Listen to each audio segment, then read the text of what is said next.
नग ग बाया, सकाळपासून रातपासून नुसतं काम काम आणि काम.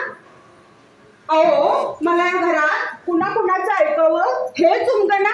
आता हेच बघा की सकाळी मामांनी उठलं की त्यांना हवं तोंड धुवाया गरम पाणी. तिथं चहा ठेवती न ठेवती तर वरडलीच की सासू.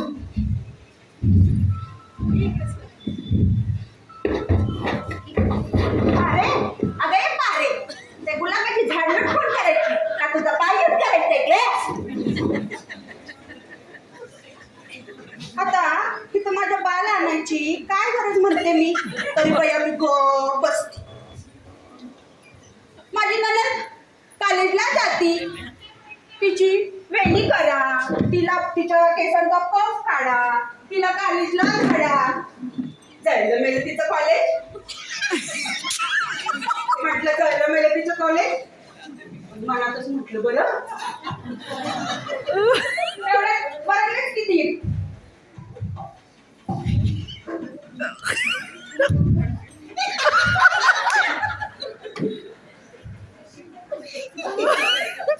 वहिनी ओ वहिनी, बाका कुठं झाला की नाही? उशीर होतोय मला. मला मोठं जायचंय जवळ कामाला, मस्त की रात्री बसते तरी बाया मी तो बस.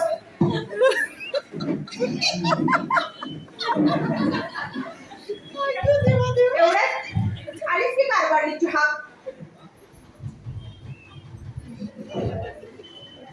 पाडू अगं रे पाडू, पाहिलं दुखत्यात ग, जरा तेल लावून चेपून देते का? आता का बाया इथं मीच भरता म्या करायचं आणि पाय तुमचे दुखत्यात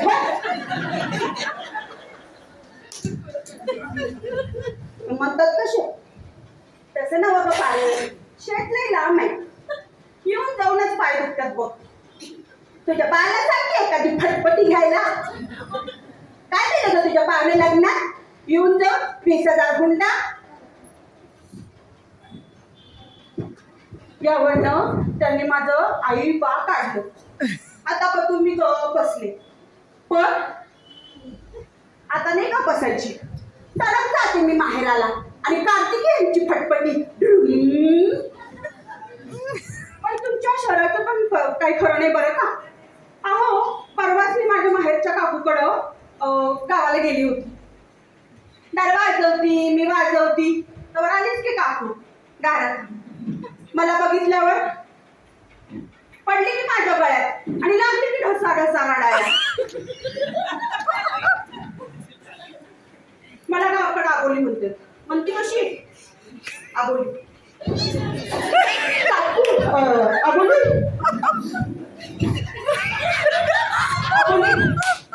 अगं ठरलं तर मग म्हणून सहकुटुंब सहपरिवार राहायचं ठरवलं.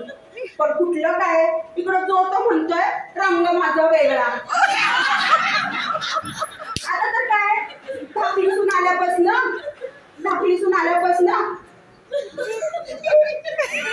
नवं गडी नवं राज्य आणि शेजाऱ्यांकडं करते की माझ्या कागाळ्या. म्हणते कशी समजा तर मीच करते, आई कुठं काय करते? अबोली अगं अबोली, आता तूच सांग सुख म्हणजे नक्की काय असतं ग?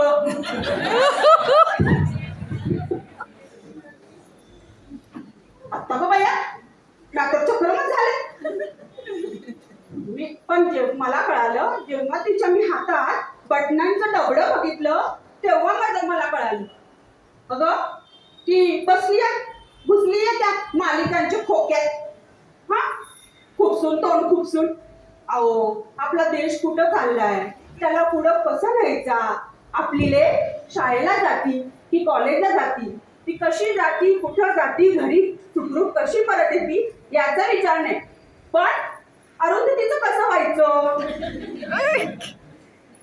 आणि मिस गडबड घोटाळ्याचं कॉन्ट्रॅक्ट मॅरेज कसं लांबायचं आणि होम मिनिस्टर मध्ये भाऊजी कुठल्या कलरची साडी देणार, कुठल्या रंगाची साडी देणार, याचं वाईट टेन्शन. पण अजून एक सांगायचं राहिलं. अहो त्या काकूच्या घराशेजारी एक बाई राहायची. ती रोज सकाळी नटून थटून नट्टापट्टा करायची, नीटनेटकी साडी नेसायची, नट्टापट्टा करायची, लाली पॉलिश करायची आणि निघायची की बघत परसड लुटू लुटू लुटू लुटू. आणि तिला कांदा बाळ पण होतं बरं का. आता मला तर प्रश्न पडला, ती तान्हा काळाला पाहण्याकडे सोडून जाईल. मला म्हणजे तिचा रागच येईल. एकदा विचारलं मी तिला, अगं ये नट्टू मोगरे.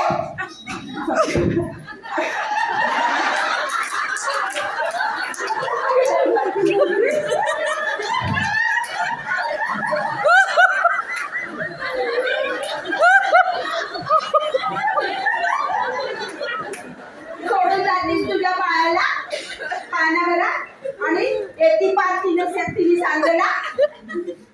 पण खरं काहीतरी वेगळंच होतं. जे काही मला कळालं ते ऐकून डोळ्यात टचकन पाणी झालं. अहो तिलाही होती लेकराची जाण, विसरली नव्हती ती आई पण. म्हणाली मला ती हृदय अमृताचा पाझर फुटतो तेव्हा वाटतं तडक घराकडे जावं आणि माझ्या तानुलेल्या घट्ट कवटाळून घ्यावं.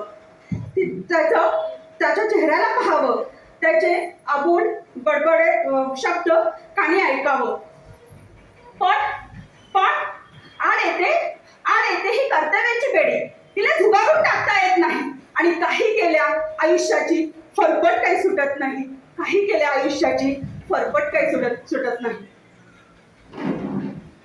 अगं कशाला ही रडारड, कशाला ही तडफड दाखवते. अगं मैत्रिणे अशी जिद्द बाळ, कशाला तू रडती. बघ मी रडते का.